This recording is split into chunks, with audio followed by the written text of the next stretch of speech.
Katika Mahakama Kuu ya Tanzania masjala ndogo ya Dar es Salaam, usikilizwaji wa kesi ya uhaini inayomkabili mwenyekiti wa Chama cha Demokrasia na Maendeleo Taifa Tundu Lissu umeingia katika hatua mpya na ya kipekee baada ya upande wa utetezi kutumia mbinu ya dodoso kuhoji kwa kina na kwa uzito mkubwa ushahidi uliowasilishwa na shahidi wa 16 wa Jamhuri ambaye ni kamishna msaidizi wa polisi Amina Mohamed.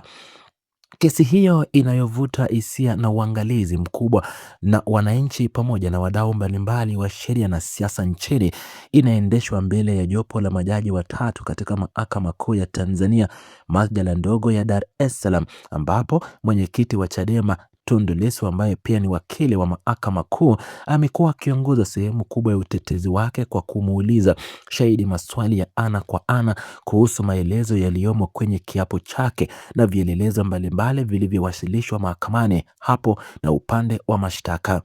Katika hatua za leo za usikilizwaji wa kesi hiyo katika Mahakama Kuu ya Tanzania masjala ndogo ya Dar es Salaam, moja ya maeneo yaliyopata uzito mkubwa na kuvuta hisia za wengi ni madai kwamba baadhi ya maafisa wa jeshi la polisi waliwahi kutishiwa na watu wanaodaiwa kuwa wafuasi wa wanachama wa Chama cha Demokrasia na Maendeleo. Mwenyekiti wa Chama cha Demokrasia na Maendeleo Tundu Lissu alimhoji kamishna msaidizi wa polisi Amina Mohamed iwapo madai hayo ya kutishiwa kwa maafisa wa polisi yalikuwa yameainishwa kwa uwazi katika kiapo chake au katika kielelezo cha ushahidi kinachotambulika kama D15 kilichowasilishwa mahakamani hapo. Kwa mujibu wa majibu yaliyotolewa mahakamani na kamishna msaidizi wa polisi Amina Mohamed, shahidi huyo wa Jamhuri alikiri na kueleza kuwa taarifa hizo za vitisho hazikuainishwa katika kumbukumbu hizo kwa namna ambavyo zilikuwa zikiulizwa na mwenyekiti wa Chama cha Demokrasia na Maendeleo Tundu Lissu. Msururu wa maswali kupitia dodoso la mwenyekiti wa Chama cha Demokrasia na Maendeleo Tundu Lissu uliendelea kuelekezwa kwa kamishna msaidizi wa polisi Amina Mohamed, ambapo kiongozi huyo wa utetezi alitaka kufahamu iwapo kiapo cha ushahidi huo ama kiapo cha shahidi huyo kilikuwa na majina ya maafisa wa polisi waliodaiwa kutishiwa, tarehe halisi ambayo matukio hayo ya vitisho yalitokea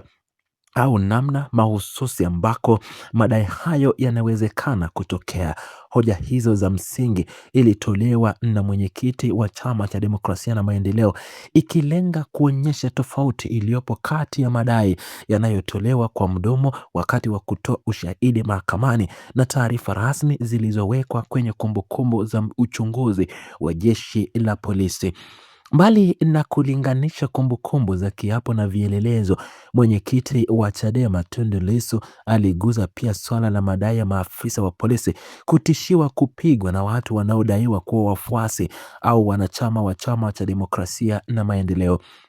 Kiongozi huyo wa upande wa utetezi alimtaka kamishna msaidizi wa polisi Amina Mohamed kueleza kwa kina msingi wa taarifa hizo za kutishiwa kupigwa pamoja na uhusiano wake na maelezo yaliyotolewa mahakamani hapo na mashahidi wengine ambao wameshaitwa na upande wa Jamhuri kutoa ushahidi wao katika kesi hiyo ya uhaini. Katika hatua hiyo ya mahojiano mbele ya jopo la majaji watatu katika Mahakama Kuu ya Tanzania masjala ndogo ya Dar es Salaam, ilijitokeza tofauti ya wazi katika maelezo yaliyowasilishwa mahakamani kuhusu madai hayo ya vitisho dhidi ya maafisa wa polisi. Mwenyekiti wa Chadema Tundu Lissu alieleza mahakama hapo kuwa baadhi ya mashahidi wa siri waliotolewa na upande wa Jamhuri walikuwa wametoa maelezo yanayokinzana na yale yaliyotolewa na kamishna msaidizi wa polisi Amina Mohamed kuhusu iwapo waliwahi kukumbana na vitisho au kutishiwa kupigwa na watu wanaodaiwa kuwa wanachama au maafisa wa Chama cha Demokrasia na Maendeleo. Tofauti hiyo iliyojitokeza kati ya maelezo ya mashahidi wa siri na ushahidi wa kamishna msaidizi wa polisi imekuwa moja ya maeneo makuu ambayo upande wa utetezi umeendelea kuyalipa uzito mkubwa katika hatua hiyo ya dodoso. Mwenyekiti wa Chama cha Demokrasia na Maendeleo Tundu Lissu alimtaka shahidi huyo wa 16 wa Jamhuri ya Muungano wa Tanzania kueleza mbele ya jopo la majaji watatu ni ushahidi upi unaopaswa kuaminiwa na mahakama pale ambapo maelezo ya mashahidi wa upande wa mashtaka yanakinzana na kutofautiana rasmi. Hata hivyo, majibu na maelezo yote yaliyotolewa na kamishna msaidizi wa polisi Amini Mahamba katika hatua hii ya usikilizwaji ni sehemu tu ya ushahidi unaoendelea kuchambuliwa na kutathminiwa na Mahakama Kuu ya Tanzania masjala ndogo ya Dar es Salaam, na haijawahi uamuzi wa mwisho kuhusu ukweli wa madai hayo wala uzito wake katika kesi nzima ya uhaini. Kwa upande wa Jamhuri, ushahidi unaotolewa na kamishna msaidizi wa polisi unazipa na kukamilisha sehemu za jitihada za upande wa mashtaka katika kuthibitisha makosa na mashtaka ya uhaini inayomkabili mwenyekiti wa Chama cha Demokrasia na Maendeleo Tundu Lissu. Kwa upande wa utetezi, mbinu ya dodoso inayotumiwa na mwenyekiti wa Chadema inaendelea kutumika kwa kina namna uchunguzi wa shauri hilo ulivyofanyika na jeshi la polisi, usahihi na uaminifu wa taarifa zilizokusanywa na wapelelezi pamoja na uhusiano wa ushahidi huo na shtaka zito la uhaini linalomkabili kiongozi huyo wa chama cha kikuu cha upinzani nchini. Kesi hiyo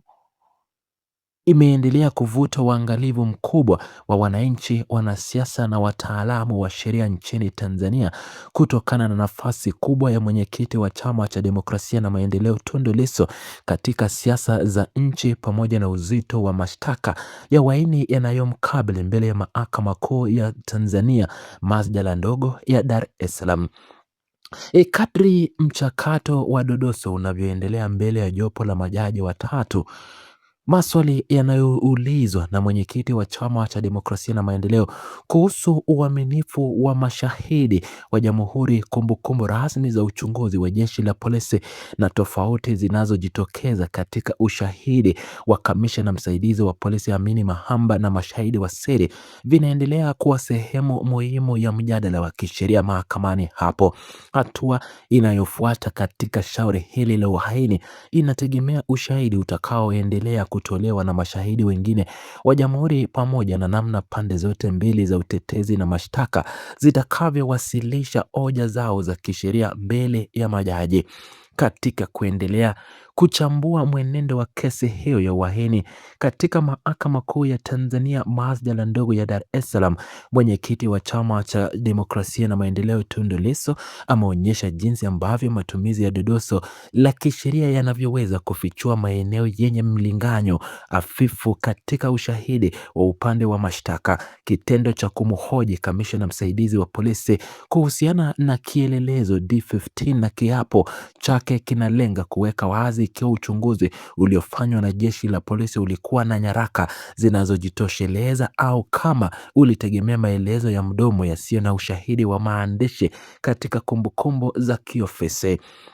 Swali la msingi lililoibuliwa na mwenyekiti wa Chadema kuhusu kutotajwa kwa majina ya maafisa wa polisi waliodaiwa kutishiwa, tarehe ya matukio hayo na mahali ambapo matukio hayo yalitokea linadhihirisha msisitizo wa upande wa utetezi katika kuhakikisha kuwa kila dai linalowasilishwa na kamishna msaidizi wa polisi Amini Mahamba linathibitishwa kwa nyaraka rasmi badala ya kauli za jumla. Mbinu hii ya utetezi inalenga kudhoofisha uzito wa ushahidi wa Jamhuri kwa kuonyesha kuwa maelezo yaliyotolewa na shahidi huyo wa 16 hayakuwa na msingi thabiti katika nyaraka zilizowasilishwa mahakamani.